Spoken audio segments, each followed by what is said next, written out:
ഇപ്പൊ അമ്മ സംഘടനയിൽ തീർച്ചയായിട്ടും എല്ലാവർക്കും അറിയാവുന്നത് പോലെ തന്നെ അംഗങ്ങൾക്കിടയിൽ വലിയ തർക്കങ്ങൾ ആശയപരമായിട്ടും അല്ലാതെയും സംഭവിച്ചു.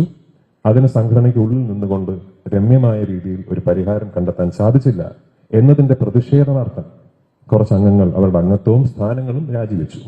അത് യാഥാർത്ഥ്യം. അപ്പോൾ ഒരു സംഘടനയ്ക്ക് എന്താണ് ചെയ്യാൻ കഴിയുക? ഒരു ജനറൽ ബോഡി വിളിച്ചുകൂട്ടി എന്തെങ്കിലുമൊക്കെ ഇവിടെ ഒരു പരിഹാരത്തിന് സാധ്യതയുണ്ടോ എന്ന് ചർച്ച ചെയ്ത് ഇല്ല എന്ന് അഭിപ്രായപ്പെട്ട കുറച്ച് ആൾക്കാർ സംഘടനയിൽ നിന്ന് രാജിവെച്ചു പോയി. കുറച്ച് ആൾക്കാർ അവരുടെ സ്ഥാനങ്ങൾ രാജിവെച്ചു. ഇനി മുന്നോട്ട് എന്ത് ചെയ്യാം എന്നതിന്റെ ഭാഗമായിട്ട് ഒരു താൽക്കാലിക ആഡ്ഹോക് കമ്മിറ്റിയെ അപ്പോയിന്റ് ചെയ്ത് ഇതിനൊരു പരിഹാരം കണ്ടെത്താൻ സാധിക്കുമോ എന്ന പ്രോസസ് ഇനിഷ്യേറ്റ് ചെയ്തു.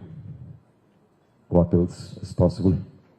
അപ്പൊ അവർക്ക് എത്രയും പെട്ടെന്ന് ഒരു പരിഹാരം കണ്ടെത്താനും അംഗങ്ങളുടെ സംശയങ്ങൾക്കും ചോദ്യങ്ങൾക്കുമൊക്കെ ഉത്തരം കണ്ടെത്താനും സാധിക്കട്ടെ എന്നൊരു സിനിമാ പ്രവർത്തകനും ആ സംഘടനയുടെ ഒരു അംഗം എന്ന നിലയിലും ഞാനും ആഗ്രഹിക്കുന്നു. അത്രയും നമുക്ക് പറയാൻ പറ്റും.